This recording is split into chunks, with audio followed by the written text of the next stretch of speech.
Hi guys, this is Tanya from ICD English, and today we are going to talk about one phrasal verb, to work something out.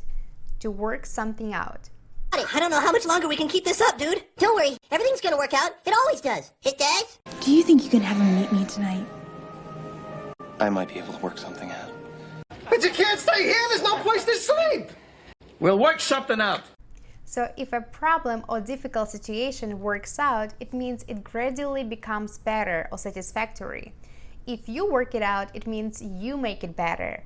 You come up with a solution or a compromise with someone. Let's give you some examples. Don't worry about anything, it will all work out in the end, you'll see. Which means things will get better.